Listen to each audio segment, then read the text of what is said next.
Hello दोस्तों, मेरा नाम है रुपेश कुमार महतो और आपका हमारा यूट्यूब चैनल में वेलकम है। दोस्तों, इस वीडियो में हम लोग लेकर आ चुके हैं क्लास 11 फिजिक्स में। जैसा कि आपको पता है कि हम लोग क्लास 11 फिजिक्स को स्टार्ट किए थे न्यू सेशन का। तो इस वीडियो में हम लोग chapter number 3 motion in straight line, इससे पहले हम लोग चैप्टर नंबर 1 यानी फिजिकल वर्ल्ड का फंडामेंटल फोर्स इन नेचर किया था। अब डायरेक्ट हम लोग चैप्टर नंबर 3 में क्यों आ गए? क्योंकि जो चैप्टर नंबर 2 है यूनिट एंड मेजरमेंट, उसका जितना भी इंपॉर्टेंट टॉपिक था, जितना भी टॉपिक्स था जो आपका बोर्ड एग्जाम में रिलेटेड क्वेश्चन पूछा जाता है, वो मैंने आपको पहले ही कई सारे वीडियो में मैंने आपको करा रखा है। ठीक है, तो आप कोई भी टॉपिक को सर्च कीजिए और बाय में रुपेश महतो एजुकेशन सेंटर लिख दीजिए यूट्यूब में, वो टॉपिक आ जाएगा। ठीक है, और आप लोग लिख के अपना फेयर कॉपी में मतलब देख के अपना फेयर कॉपी में लिख सकते हैं। ठीक है, और लिख ही लीजिएगा, एकदम जरूरी है। ठीक है, आप लोग प्लेलिस्ट में देख लीजिएगा एंड देखिएगा कि क्लास 11 फिजिक्स लिखा होगा, उसमें प्लेलिस्ट में आपको सारा वीडियो मिल जाएगा। मैं आप जो भी पहले वीडियो बनाया था सारा इसमें डाल दिया हूँ। ठीक है,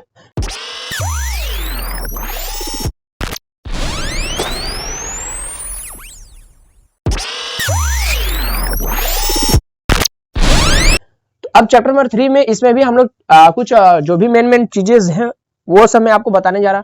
तो इसमें देखिए पोजीशन टाइम ग्राफ यानी ग्राफ वाला जो पार्ट है वो समझना बहुत जरूरी है। भले इससे आपका एग्जाम में क्वेश्चन ऑब्जेक्टिव में पूछा जाता है, सब्जेक्टिव में नहीं के बराबर पूछा जाता है। ठीक है, लेकिन ये समझना बहुत जरूरी है। और बच्चों में क्या रहता है कि ये जो टॉपिक है, ये जो ग्राफ वाला जो पार्ट है, ये वो लोग समझते नहीं अच्छा से और बस क्लास खत्म हो जाता है। मतलब अपना जो भी क्लास 11 है वो खत्म हो जाता है और ये टॉपिक जो है ना लेंगे वो डाउटफुल ही रहता है। ठीक है, तो देखिए इसमें इसमें दो चीज आपको पढ़ना है। एक पढ़ना है पोजीशन टाइम ग्राफ और एक पढ़ना है आपको वेलोसिटी टाइम ग्राफ। तो सबसे पहले हम लोग देख लेते हैं इस वीडियो में पोजीशन टाइम ग्राफ, फिर नेक्स्ट वीडियो में हम लोग वेलोसिटी टाइम ग्राफ देखेंगे। टोटल 5 को मैं आपको बताऊंगा। पोजीशन टाइम ग्राफ में जैसा कि आपने थंबनेल में देख ही लिया है कि हम लोग 3 बात करेंगे। फॉर ए स्टेशनरी ऑब्जेक्ट, कोई भी रुका हुआ वस्तु रहेगा तो, और दूसरा कोई यूनिफॉर्म मोशन में रहेगा, और तीसरा कोई यूनिफॉर्म एक्सेलरेशन में रहेगा। ठीक है, तो उसका ग्राफ कैसा बनेगा वो हम लोग देखेंगे। तो पोजीशन टाइम ग्राफ, तो इसके लिए सबसे पहले देखते हैं for stationery object, stationery object के लिए। तो जैसे मान लेते हैं ये आपका, और हमेशा आपको याद रखना है कि जो टाइम लिखना है, पोजीशन और टाइम यानी एक्स एक्सिस में आपको टाइम रखना है, हमेशा टाइम को एक्स एक्सिस में रखना है। ठीक है, और वाई एक्सिस में पोजीशन को रखना है। ठीक है, एग्जाम में देख लीजिएगा कि पोजीशन यदि एक्स एक्सिस में दिया है तो उस अकॉर्डिंग आपको बनाना है। ठीक है, तो ये 0 है टाइम और सेकंड में, टाइम को मेजर किस में किया जाता है? टाइम का असाइन सेकंड। पोजीशन यानी डिस्टेंस का या फिर डिस्प्लेसमेंट का असाइन मीटर। तो 0 है और सेकंड में इसको मेजर करना टाइम को। तो 0 है, फिर 5 सेकंड, फिर 10 सेकंड, फिर 15 सेकंड, फिर 20 सेकंड, फिर 25 सेकंड।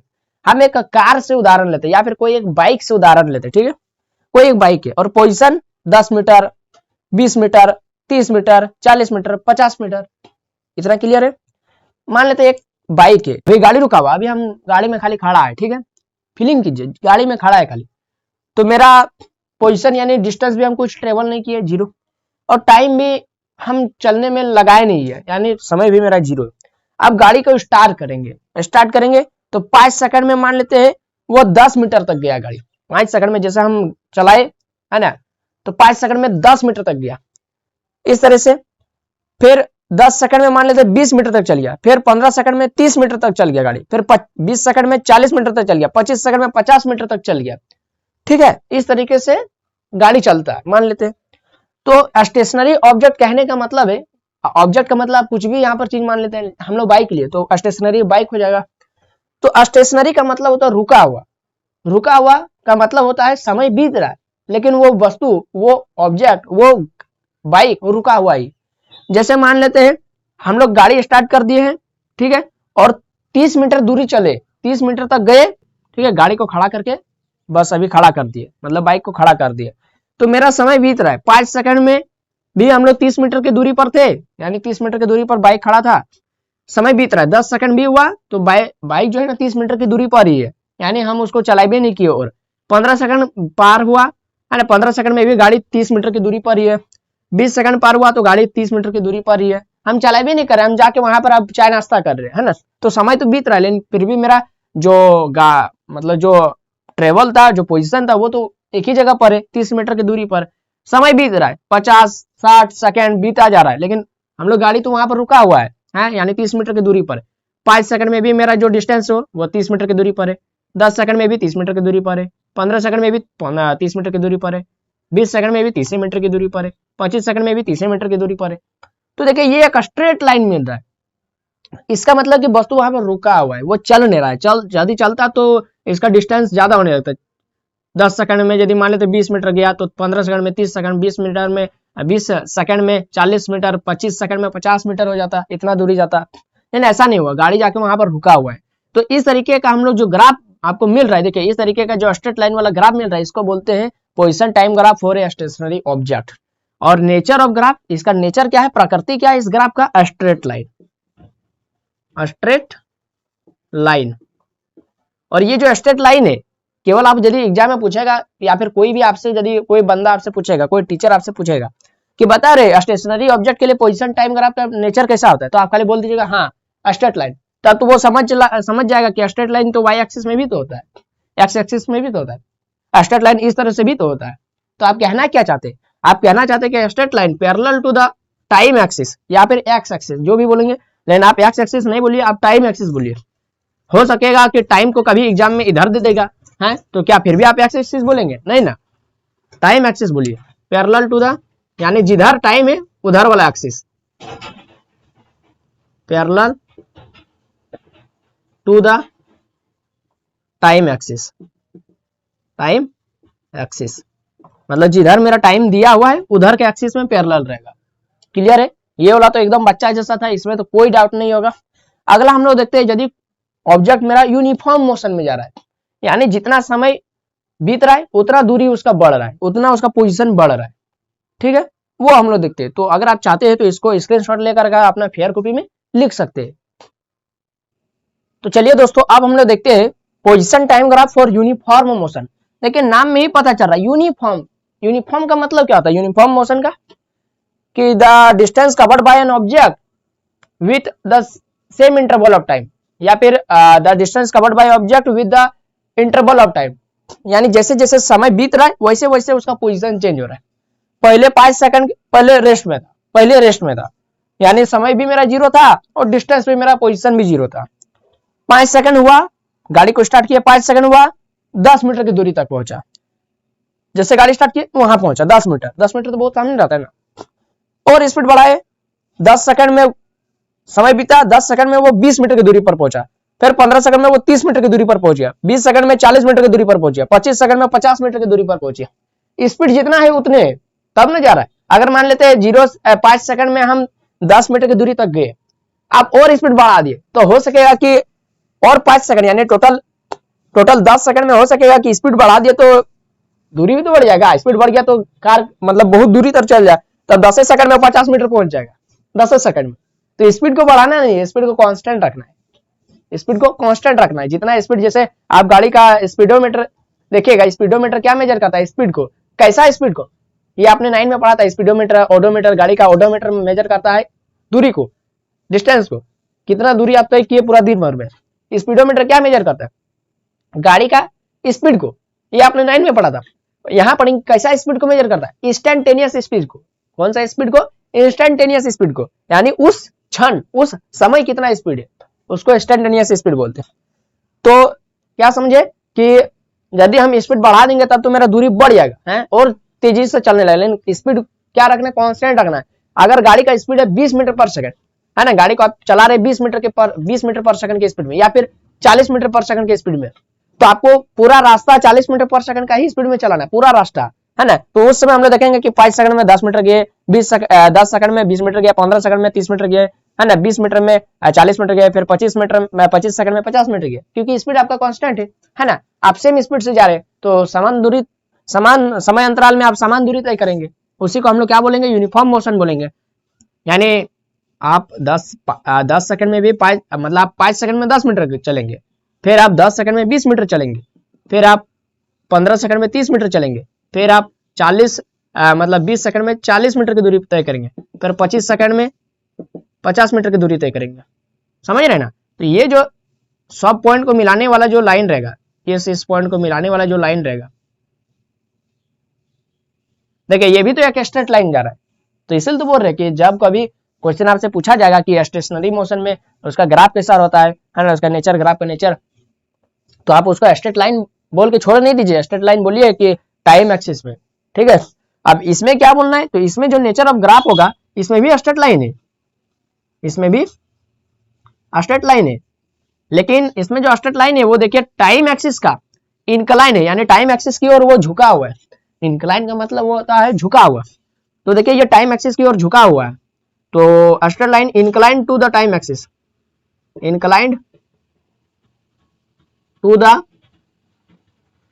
टाइम एक्सिस, ठीक है, वो टाइम एक्सिस की ओर झुका हुआ है। स्लोप, अब देखिए एक नया वर्ड आया स्लोप। स्लोप का मतलब होता है ढाल, यानी वो कितना मतलब झुका हुआ है, कितना झुका हुआ है ना। तो स्लोप, तो स्लोप इसका क्या बता रहा है, इसका स्लोप का वैल्यू नहीं बताना है। स्लोप को हम लोग स्लोप का मतलब होता है ढाल, ढलान, कि वो कितना ढलान है, उसमें कितना। आप मैथ में स्लोप पढ़ेंगे 11 में, टेंशन नहीं लीजिए, स्लोप आप लोग पढ़ेंगे मैथ में। स्लोप का फॉर्मूला होता है tan थीटा, यानी एंगल निकालने में होता है, यानी टाइम एक्सिस के बहुत सारा, टाइम एक्सिस से कितना झुका हुआ है, टाइम एक्सिस से कितना झुका हुआ है, टाइम एक्सिस से। तो 30 डिग्री, 45 डिग्री, 50 डिग्री, यही उसका स्लोप होता है। लेकिन इसमें आपको स्लोप का वैल्यू नहीं बताना है। इसका मतलब यहाँ पर स्लोप का मतलब है स्लोप क्या बता क्या रहा है, उसका स्लोप क्या दे रहा है ना, रिजल्ट क्या दे रहा है। स्लोप की जगह पर आप एक तरीके का रिजल्ट इसे जब बोल सकते हैं कि जो पोजीशन टाइम ग्राफ का रिजल्ट क्या आ रहा है ना, यूनिफॉर्म मोशन के लिए। तो इसका रिजल्ट आएगा, देखिए स्लोप का मतलब होता है रिजल्ट की तरह आप समझ सकते हैं। स्लोप आपको मैट्रिक्स आपको बता रहे, ठीक है। अगर किसी भी ग्राफ का अगर आपको स्लोप पता करना, तो जैसे कि यहाँ पर दिया क्या है, पोजीशन टाइम ग्राफ। पोजीशन यानी डिस्टेंस एक तरीके का, डिस्प्लेसमेंट एक तरीके का, जो मानेंगे डिस्टेंस चाहे डिस्प्लेसमेंट जो मानेंगे, और स्लोप का मतलब आप उसको बटा कर दीजिए, बटा, है ना, किसका, टाइम, ठीक है। आप मान लेते ये मेरा डिस्प्लेसमेंट है, मान लेते, क्योंकि इस स्ट्रेट लाइन में आप डिस्टेंस और डिस्प्लेसमेंट सेम होता है, ठीक है। तो ये डिस्प्लेसमेंट है, ठीक है, डिस्प्लेसमेंट, ये डिस्प्लेसमेंट और बटा टाइम, बोलिए किसका फॉर्मूला है, डिस्प्लेसमेंट बटा टाइम, विस्थापन बटा समय, ये वेलोसिटी का फॉर्मूला है। किसका फॉर्मूला है, वेलोसिटी का। तो ये जो मेरा स्लोप क्या दे रहा है, ये जो मेरा स्लोप है ये मेरा वेलोसिटी दे रहा है, वेलोसिटी, कार का वेलोसिटी दे रहा है, ठीक है, समझ गए। यानी यहाँ पर स्लोप क्या बता रहा है कि जो कार का स्पीड जो है ना, जो वेलोसिटी जो है ना, वो कांस्टेंट है, मतलब वेलोसिटी दे रहा है। तब ना यूनिफॉर्म मोशन हुआ, जितना समय अंतराल में, समान समय अंतराल में समान दूरी तय कर रहा है। तो ये हो गया दोस्तों। मुझे नहीं लगता कि इसमें भी आपको कोई डाउट होगा, क्योंकि ये यूनिफॉर्म मोशन था, बहुत आसान है। समान समय अंतराल में समान दूरी तय करेगा, सेम टाइम इंटरवल में सेम डिस्टेंस कवर्ड करेगा, ठीक है। तो ये आपको दो ही चीज एग्जाम में पूछता है ऑब्जेक्टिव में, एक नेचर क्या है और एक उसका स्लोप क्या बता रहा है, उसके बाद वेलोसिटी टाइम ग्राफ में उसका एरिया क्या बताता है, तीन चीज पूछता है। तो इसको भी आप साफ सुथरा स्क्रीनशॉट ले लीजिए और फेयर कॉपी में लिख लीजिए। तो चलिए दोस्तों, अब हम लोग देखते हैं जो लास्ट है पोजीशन टाइम ग्राफ में, हम लोग तीन ही को ग्राफ करेंगे, ठीक है, जिसमें दो को ग्राफ हम लोग कर चुके हैं, एक स्टेशनरी ऑब्जेक्ट के लिए, दूसरा यूनिफॉर्म मोशन वाले ऑब्जेक्ट के लिए, और तीसरा अब हम लोग देखेंगे यूनिफॉर्मली एक्सेलरेटेड मोशन, यानी यूनिफॉर्म एक्सेलरेशन के लिए, कि वस्तु का अब जो एक्सेलरेशन है वो यूनिफॉर्म है। यूनिफॉर्म एक्सेलरेशन का मतलब क्या है कि जो यूनिफॉर्म एक्सेलरेशन वेलोसिटी में जो चेंज होगा वो समान समय अंतराल में समान वेलोसिटी में चेंज होगा, इसी को बोलते हैं एक्सेलरेशन, ठीक है दोस्तों। एक्सेलरेशन का डिफिनेशन में तो कोई दिक्कत नहीं है। तो फॉर यूनिफॉर्मली एक्सेलरेटेड मोशन, तो इसके लिए देखिए क्या करना है। इसके लिए जैसा कि आपने गति के तीन गो समीकरण पढ़ा है ना, v बराबर u प्लस एटी, s बराबर ut plus half eighty square, v square बराबर u स्क्वायर प्लस 2as, पढ़ा है ना। तो ये पहला वाला वेलोसिटी और ये टाइम का रिलेशन को बताता है, वेलोसिटी टाइम का रिलेशन को। ये वाला पोजीशन टाइम का रिलेशन को बताता है, सेकंड वाला तो पोजीशन टाइम रिलेशन को बताता है, और थर्ड वाला वेलोसिटी और एक्सेलरेशन टाइम के रिलेशन को बताता है, वेलोसिटी एक्सेलरेशन के रिलेशन को बताता है, ठीक है। तो ये हो गया। तो यहां पर देखिए, यहां पर किसके किसके रिलेशन है, किसका किसके बीच का रिलेशन है, पोजीशन और टाइम का रिलेशन, यानी ये सेकंड वाला के साथ मैच कर रहा है। तो सेकंड वाला का मेरा यहां पर क्या लिखेंगे, एस बराबर, यहां यही वाला लेते हैं, यही वाला, ठीक है, एस बराबर UT plus half eighty square. इसको समझिए, ये वाला जो ग्राफ है इसको बच्चे समझ नहीं पाते, क्योंकि इसके पीछे का कॉन्सेप्ट को उसको नहीं पता रहता है। तो एस बराबर हम लोग पढ़े कि UT plus half eighty square होता है क्या नहीं होता है। तो यहां पर देखिए जो पोजीशन, इसको क्या बोलते हैं, position time relation, position time relation, इसको पोजीशन टाइम रिलेशन बोलते हैं, ठीक है। गति का तीन को समीकरण का नाम भी है, किसको क्या नाम से बुलाया जाता है, ठीक है। तो एस यानी क्या है यहाँ पर, डिस्प्लेसमेंट, पोजीशन, और टी मेरा क्या है, टाइम। तो पोजीशन टाइम का रिलेशन इस समीकरण के द्वारा दिया जाता है। तो ध्यान से अगर देखेंगे अगर ध्यान से देखेंगे तो यहाँ पर जो एस है, एस को हम लोग ये वाला लिख सकते हैं, यू को यदि हम लोग टी को यदि टी का वैल्यू अगर शुरुआत में रुका हुआ है रेस्ट में, तो टी 0 समय में 0 मीटर दूरी तय किया है, तो ये जो टी का वैल्यू यदि 0 पुट करें तब ये वाला 0 हो जाएगा। तो सीधा सीधी इसको हम लोग ना लिख के यहाँ पर हाफ AT स्क्वायर लिख रहे हैं, ठीक है। अब यहाँ पर खाली एक थोड़ा नजर दौड़ाइए कि जो एस है वो डायरेक्टली प्रोपोर्शनल है टी स्क्वायर का। ध्यान से देखिए, जो एस है वो डायरेक्टली प्रोपोर्शनल टी स्क्वायर का है ना, उसका सीधा सीधा में आ रहा है, हाँ है। तो यहाँ पर जो एस यानी पोजीशन है वो डायरेक्टली प्रोपोर्शनल है टाइम का, और वो भी किसमें है, स्क्वायर का पावर में। देखिए पावर में 2 है, यानी ये क्वाड्रेटिक फंक्शन है किसका, टी का। तो आपको एक छोटा सा लाइन याद रखना है कि here position is quadratic function of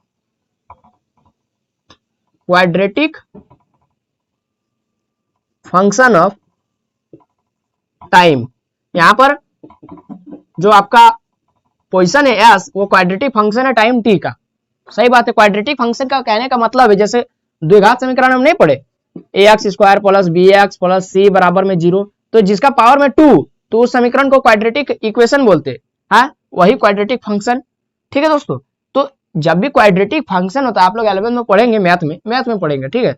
जब भी क्वाड्रेटिक फंक्शन होता है तो उसका जो ग्राफ होता है, ग्राफ क्या होता है, ग्राफ, उसका जो ग्राफ होता है वो पैराबोला होता है, उसका जो ग्राफ होता है वो पैराबोलिक होता है। पैराबोलिक का मतलब कैसा, इस तरह से, इस तरीके से, इस तरीके से,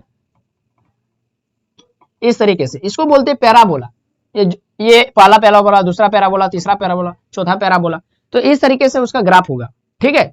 तो हम लोग ग्राफ बनाते हैं, तो इसका भी मेरा क्या होगा, पैराबोलिक होगा। तो अब हम लोग ग्राफ बनाने जा रहे हैं, तो कुछ मान लेते हैं कि शुरू में मेरा कुछ दूरी तय किया हुआ है, मान लेते हैं 30 मीटर की दूरी पर जाकर के रुका हुआ है, मान लेते हैं यहाँ पर आके रुका हुआ है, यहाँ पर आके रुका हुआ है, ठीक है।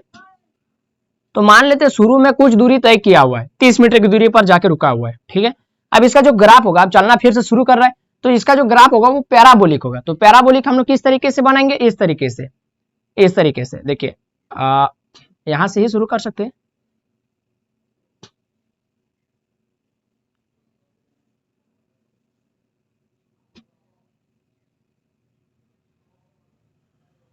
ठीक है, इस तरीके से, इस तरीके से इसका ग्राफ इस तरीके से बनेगा, ठीक है दोस्तों। पैराबोला जैसा, पैराबोला जैसा, मतलब आपको पैराबोला बनाना है बस, और कुछ नहीं बनाना है, पैराबोला बनाना है बस, हो गया। कहीं कोई दिक्कत है, कहीं कोई दिक्कत नहीं होगा। इस तरीके से इसका ग्राफ होगा पैराबोला।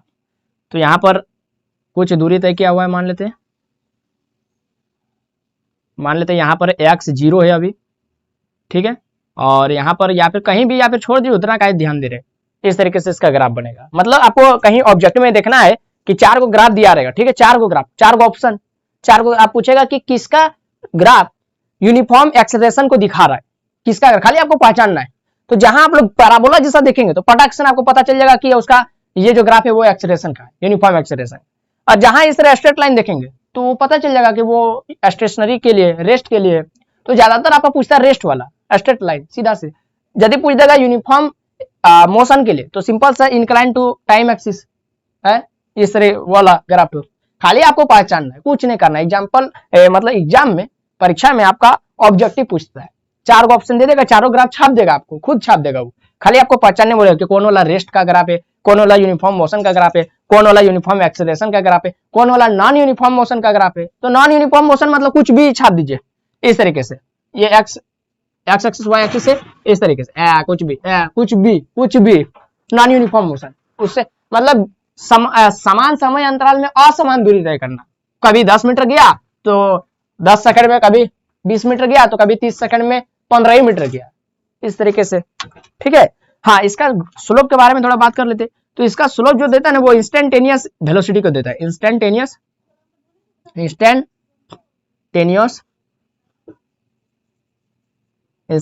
वेलोसिटी को देता है। इसका ग्राफ भी वेलोसिटी को ही बताता है, लेकिन इंस्टेंटेनियस वेलोसिटी यानी इस टाइम पर इसका है ना वेलोसिटी, इस टाइम पर वेलोसिटी अलग होगा, इस टाइम पर वेलोसिटी अलग होगा, ठीक है। इंस्टेंटेनियस वेलोसिटी को ये बताता है इसका स्लोप, पता चल गया। तो हमारा पोजीशन टाइम ग्राफ हो गया दोस्तों। अब जो हम लोग वीडियो आएगा हमारा वो रहेगा आपका वेलोसिटी टाइम ग्राफ का। तो आप हमारे चैनल के साथ बने रहे, चैनल को सब्सक्राइब कर लीजिए, वीडियो अच्छा लगा तो लाइक करें, अपने दोस्तों में शेयर करें। तो बस इतना ही, फिर मिलते हैं नए वीडियो में, तब तक के लिए पढ़ते रहे। जय हिंद, वंदे मातरम।